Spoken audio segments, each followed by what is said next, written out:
Disney's Mulan, adapted by Gina Ingoglia, drawings by Jose Cardona, painted by Don Williams. Like a powerful dragon, the Great Wall of China winds its way across the land. It protects the country's farmlands and villages, its family temples, and the miles of bright green rice paddies. All along the wall, soldiers stand guard. They don't suspect that this great barrier is about to be crossed by an army of Huns led by the ferocious Shang Yu.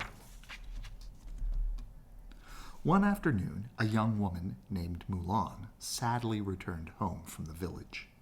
Making a good marriage was the way a young Chinese woman brought honor to her family. But Mulan's meeting with the matchmaker that morning had ended in disaster. Her father, Fa Zhao, sat with her.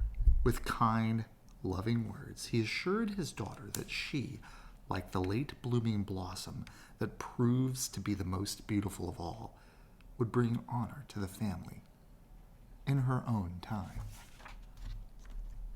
Boom, boom, boom. Suddenly, a loud drum summoned everyone out of their homes. "The Huns have invaded China," a messenger announced. "One man from every family must serve in the imperial army." When the Fa family was called, Fa Zhao handed his cane to his wife and stepped forward. "No!" cried Mulan. She knew her father was as brave as he had been in his youth, but he was no longer strong. He would never survive a war. It rained hard that night. Mulan went to the family temple, lit incense, and prayed to her ancestors. She made her decision. She would take her father's place. Mulan took Fa Zhao's sword and cut her hair short. Then she put on his armor. Disguised as a man, she rode her horse, Khan, into the storm. A tiny dragon named Mushu raced after her. He wanted to regain his position as a guardian of the Fa family.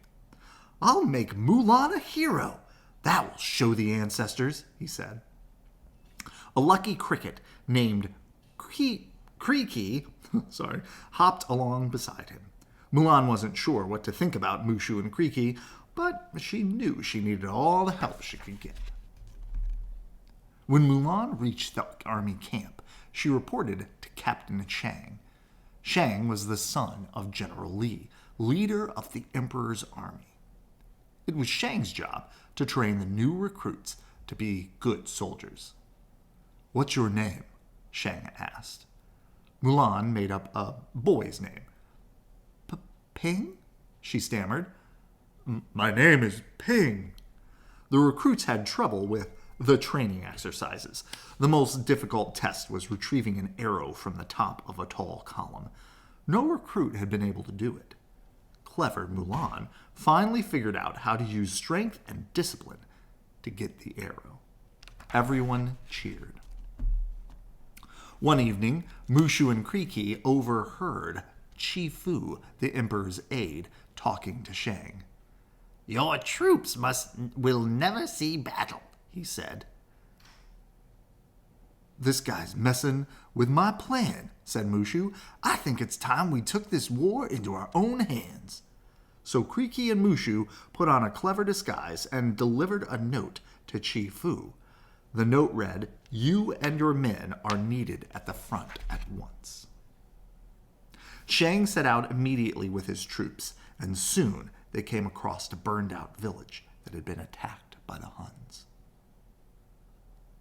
"We must go to the imperial city," he said. "We are the only hope for the emperor now." The men trudged on, and suddenly hundreds of flaming arrows flew down at them. Shang Yu's Hun army was charging toward Shang and his men. "Fire the cannons!" yelled Shang. Soon, only one cannon was left. Mulan looked up at the snowy mountain peak and got an idea. She grabbed the last cannon and fired. The cannonball slammed into the mountain and shook the snow loose. An avalanche thundered down and swept the enemy away. Mulan leapt onto her horse and raced across the snow to Shang, who lay unconscious. She lifted him onto Kang's strong back, and Khan skidded dangerously on a steep slope, but the other soldiers helped pull them to safety. When Shang came to, he noticed that Mulan had been wounded. She was taken to the medic's tent. Later, the army medic reported startling news. Ping was a woman. Serving in the army as a woman was a crime punishable by death. Shang spared Mulan because she had saved him. "A life for a life," he said. The troops marched off, leaving Mulan behind with Khan, Mushu, and Kriki. Mulan was about to head home in disgrace, but then she saw Shang Yu and 5 of his soldiers at the top of a cliff, heading toward the imperial city. They were still alive. Mulan and Khan galloped off to the city. There, she found Shang and told him that the Huns were on their way. Still feeling betrayed, Shang did not believe her. Later, during the victory ceremony, Shan Yu captured the emperor. Mulan saw Shang frantically trying to break into the palace. "I've got an idea," she called. Mulan dressed her 3 soldier friends, Yao, Ling, and Qin Po, in women's clothes so that they could fool the Hun guards. Shang followed them and they overpowered the guards. On a palace balcony, Shang Yu waved his sword at the emperor. "Bow to me," he demanded.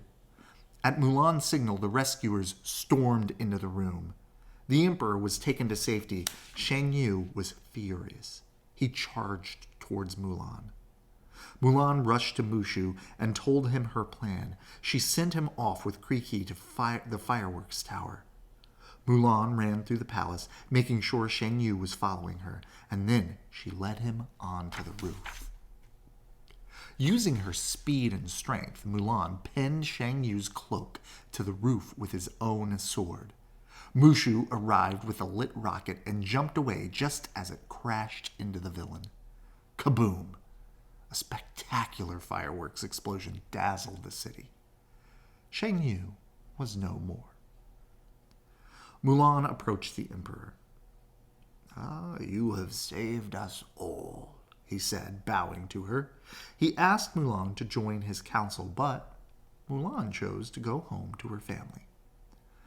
"Then take this, so your family will know what you have done for me," he said as he placed his pendant around her neck. Soon, Mulan was back home, enjoying a happy reunion with her family, when Shang arrived. He had realized that Mulan was a very special person indeed. Mushu was a guardian once more, and Mulan had brought honor to her family, the ancestors, and all of China. Good night. I love you.